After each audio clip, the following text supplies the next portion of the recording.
Hello, lovely people. Welcome to the Spurs Pursuit. I'm your host, Martin Frank, and today it's a preview of the Atletico Madrid second leg clash in the Champions League, where Spurs are currently trailing 5-2 from the first leg in the Spain's capital last week after two incredible howlers by Anthony Kinski and Mickey van der Ven themselves slipping and sliding into danger, walloping a 3-goal deficit in the first 15 minutes, followed by a 4-goal deficit in the first 20 minutes, pulling it back somewhat in the second half to finish the game 5-2. Interesting fact that you will see on the screen on the banner that will be sliding. Tottenham Hotspur are unbeaten in their last 24 European games at home. You just saw it right there, so perfect timing. 24 European games at home unbeaten. If we look at that record in the Premier League, how poor we've been in the Premier League, Wolverhampton Wanderers collected the equal amount of wins in 1 week last month that Tottenham Hotspur have done this whole season. Insane. So, very positive that we can somewhat build on Anfield with this positive record that we have in European games. And Tottenham Hotspur, we should not be maybe getting too delusional like Chelsea were yesterday against PSG. But we need to take a realistic approach. And now is the ideal opportunity for Tottenham Hotspur to build momentum, to build on another positive display, to go into Nottingham Forest, into that 6-pointer. Check out Change for Tottenham and what they have said about Sunday's game. The protest has been postponed up until now, which is fantastic news for anyone going to the game, for anyone supporting Tottenham Hotspur that wants to remain in the division. This is brilliant news. There will be extra information coming out tomorrow, so shout out to Billy T, shout out Change for Tottenham, shout out everyone behind the scenes who is doing something positive to make sure Tottenham Hotspur remain an elite club in the Premier League. One of the founders of the top flight football in England. We cannot afford to go down, and Sunday is bigger, in a sense, than the Europa League final. So, as you can tell by the title, it will be a much faster video than me rambling on about everything Tottenham predicted lineup. So let's get right into it. So, in goal, it's quite obvious after last week's performance by Anthony Kinski. It will be Guglielmo Vicario, and it has to be Guglielmo Vicario, unless Anthony Kinski is given an opportunity to mend his mistake. But I don't see that being a correct option because Guglielmo Vicario has not played with a potential back three for a long time, and we must build some cohesion, and I believe Guglielmo Vicario is the absolute logical and obvious option to go for. So, with positive news that I haven't even touched upon, so let's touch upon that as well. Tottenham Hotspur at Anfield, 13 senior players missing, absolutely catastrophic. Very much positive news. The only players that will be missing from the trip that were expected to come back are Joao Palhinha, whose obviously concussion isn't going as planned, and he should be and will be available on Sunday, which is what Igor Tudor has left us with the information with. And also, Conor Gallagher is suffering with some sort of asthma, something that is causing him breathing problems. That means he will be assessed whether he'll be on the bench on, today. I was going to say on Wednesday's game. Today is Wednesday.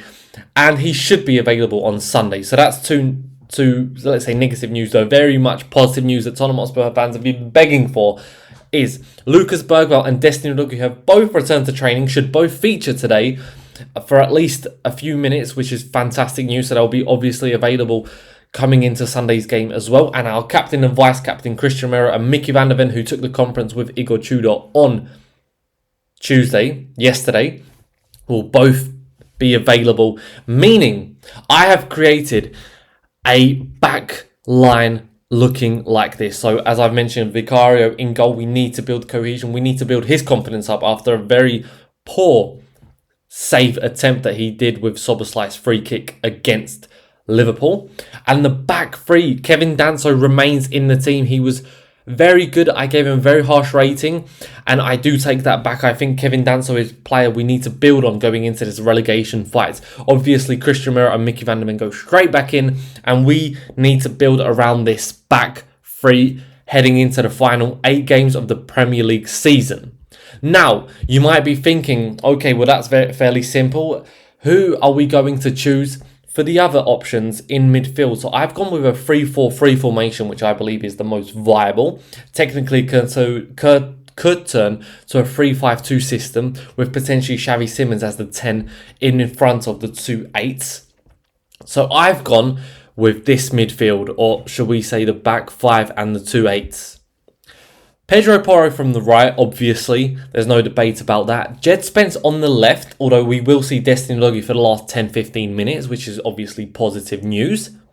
I thought Jed Spence was fantastic against Liverpool at Anfield on Sunday. He really was. And one of the best players on the pitch, apart from Richarlison, was Pape Matar Sarr. He deserves his flowers. He's put in a very good performance, and a performance we can build on going forward, because we need some form of chemistry, and we need some fighter. And Pape Sarr showed not only that, he showed so much composure on the ball. He was always showing for the ball. It was fantastic to see, so I was very pleased with his performance. And next to him, Igor Tudor has already mentioned it, that he's trying to build partnerships around the pitch.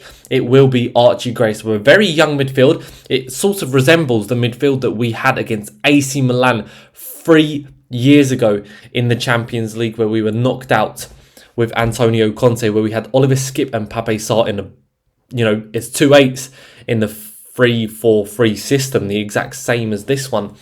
One interesting thing is Igor Tudor and Antonio Conte were teammates at Juventus, so that's a very interesting fact.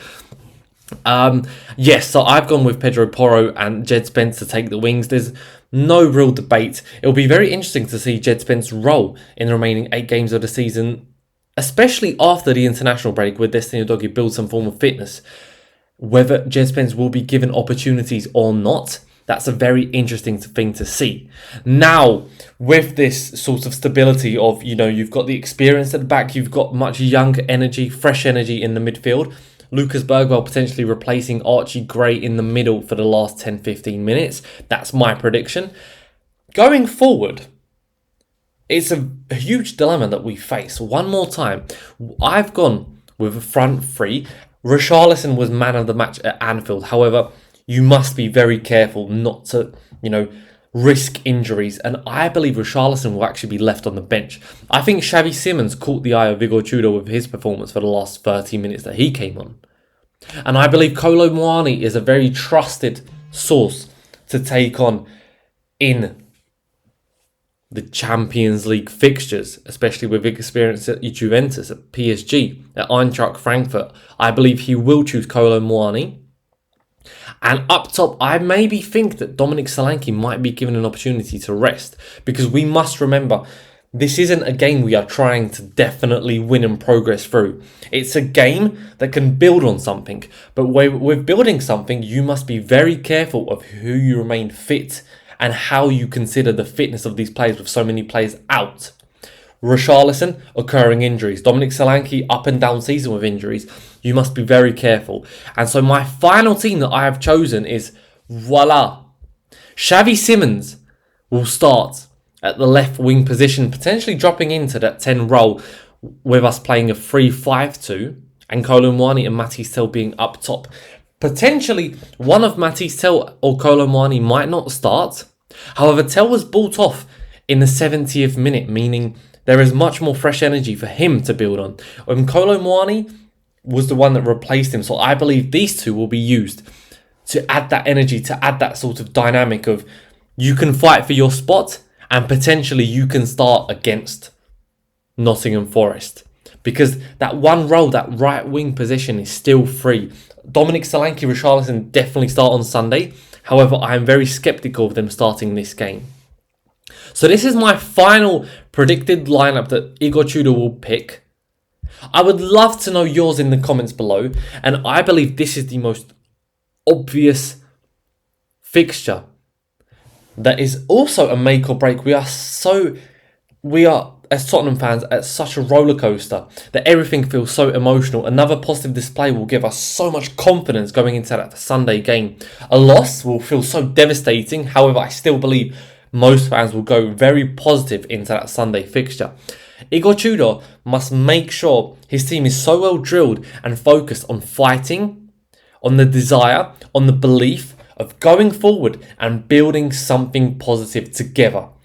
It's only 8 games remaining and we are just 1 point from safety. It's not enough at the minute. We must use this game as a building block, as a stepping stone to focus on those final 8 games, because there is no chance we progress through. There really isn't. And I'm not trying to be negative. I'm trying to be very realistic with the opportunities given. Atletico Madrid will be without their captain and their goalkeeper, their veteran, Jan Oblak, who was a fantastic goalkeeper, showed some really good saves to deny Richarlison from close range just before it turned 4-2. It ended up 5-1 last week. So that will be a big miss for them, especially with playing out the back and also the composure and the calmness that Jan Oblak provides. And also Atletico Madrid have lost 3-0 twice in a row, but I believe the potential complications that could come with extra time, it would be fantastic to see us progress through. I'm not saying I want us to lose. I want us to, leave the Champions League competition, because it is one of the biggest and most exciting competitions, with the potential to face Barcelona in the quarterfinals, with the home leg being at the Tottenham Hotspur Stadium. Sounds so good, but we can't treat it as that. We really cannot. So that's all from me. Thank you for watching this video. Let me know in the comments who you believe will be chosen. Let me know your opinion on the Igor Tudor's future.